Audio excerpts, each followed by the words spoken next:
Welcome to the channel, Pain the Patoot here with another Tarkov video.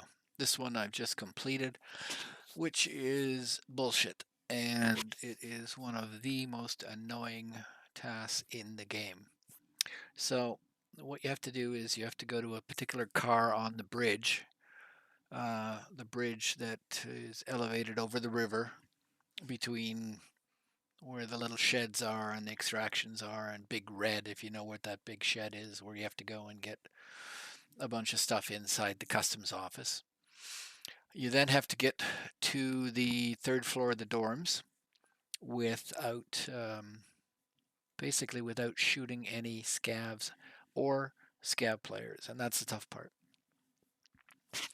Um, Luckily, they've reduced the amount of time you have to sit there placing all three items, but it still is difficult to not get killed. It's difficult to not kill a scav, and yeah, it's a pain in the ass to do.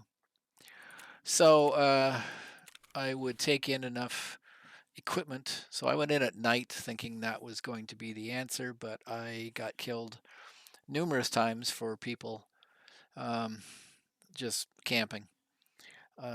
This time around, I took in basically some optics, so I could see a little bit better because I was getting killed a lot. Took in a reasonably good gun, reasonably good armor, um, enough meds.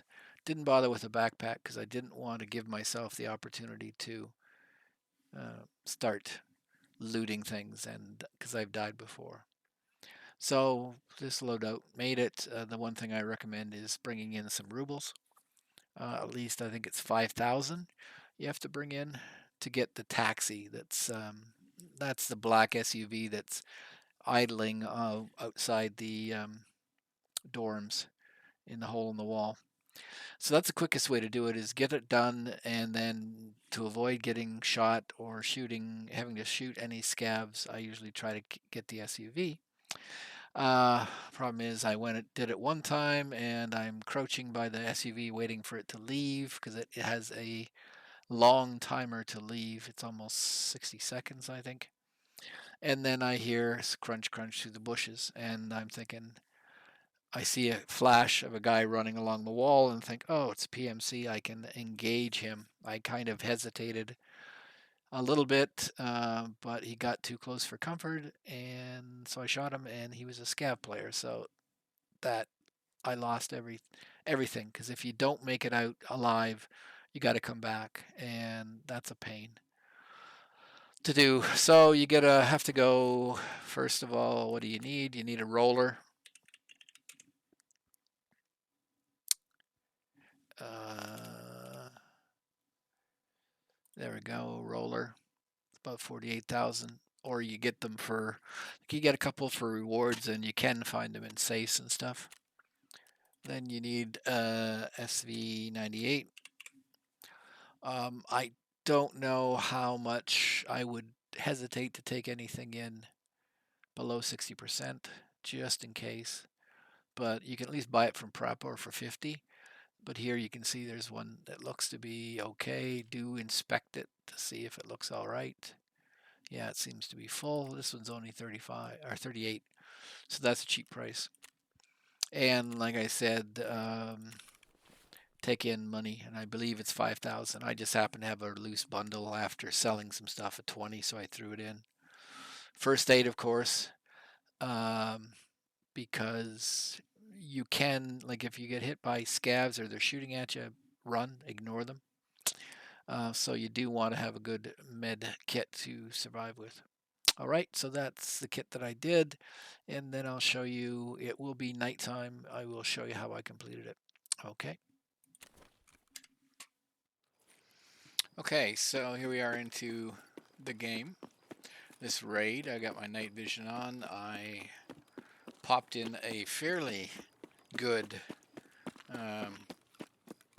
spawn, as I just have to go back and get the USB key. You do have to worry, though, that people will come from the direction I'm looking at. So I get into the bush and have a little pause, plus go to full auto. And then we'll jump over a bit further, cut out some of the sitting around waiting. But I go over towards where the bridge is. And that way it's just to jump onto the bridge and rush over to grab the USB key. All right, so let's move on here. And it's taking me a while. I can maybe speed up the playing here. Anyways, yeah.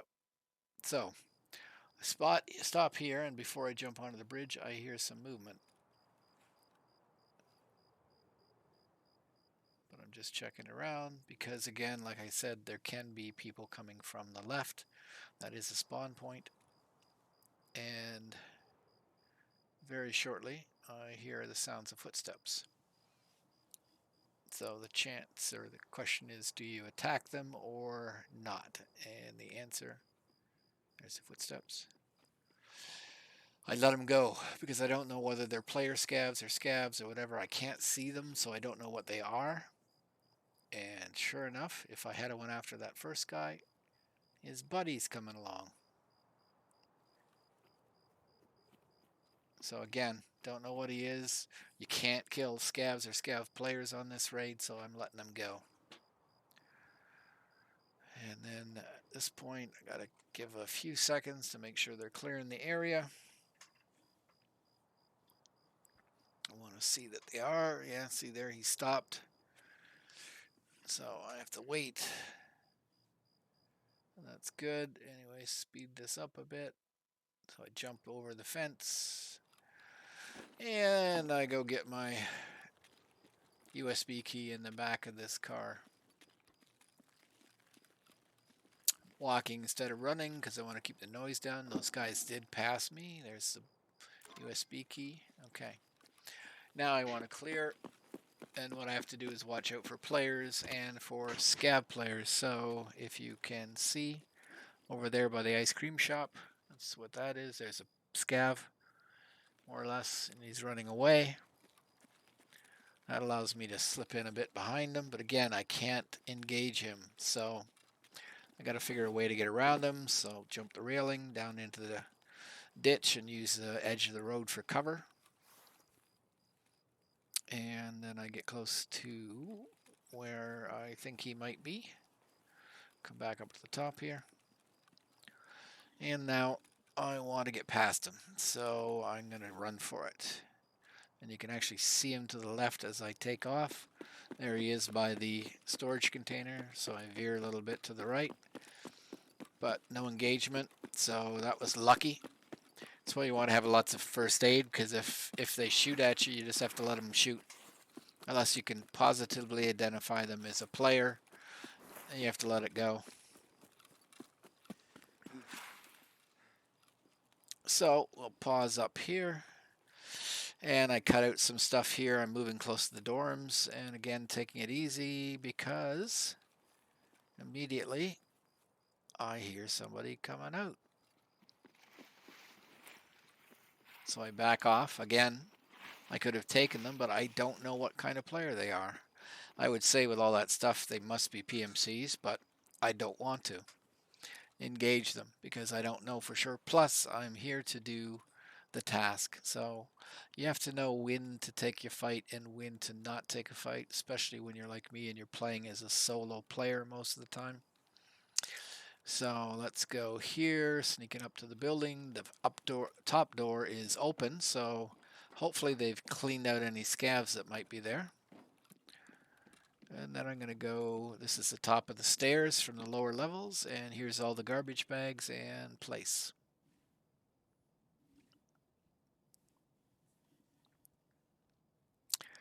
So I'm going to place, and once it's done, they have cut it down. It used to be more than 15 seconds, so that's not too bad. But see, it should automatically let you do the other item, but no, you have to open your inventory and then close it again, and now I can place. Again, the 15 seconds.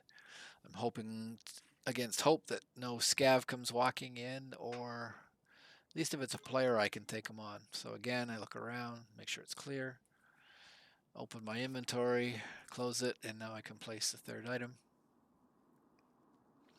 A little worried about the airdrop because that may cover steps of somebody coming close. But there I go. Completed the task. Now it's time to get out of here. So I'll go the way I came in and use the airdrop for a bit of noise covering. And I'm going to make a right here and check to 100% sure that the vehicle's gone. When I hit O, it shows it's in red, so that usually means somebody's taken it. And yes, it's gone, so now I have to get out. So I'm going to head to the back here where the fence is, and I'm just going to run along the fence all the way to the end.